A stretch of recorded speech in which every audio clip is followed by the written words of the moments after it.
Here I have Motorola Edge 20, and today I'm going to show you how to customize Power Touch feature on this device. So basically Power Touch is like when you slightly double tap on your power button and you can use different features. So to customize it, firstly you have to open settings, then go to the system section, gestures, Power Touch.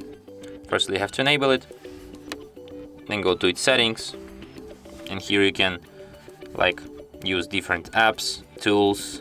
You can add contacts here, so here you can customize which things you want to have it, like no YouTube, could be maps, maybe Chrome,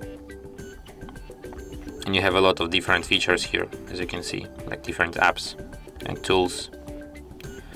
Like you can switch to the last app, back to home, recent calls, and so on. And that's it. Thanks for watching. If you find this tutorial useful, don't forget to hit that like button and subscribe to our channel.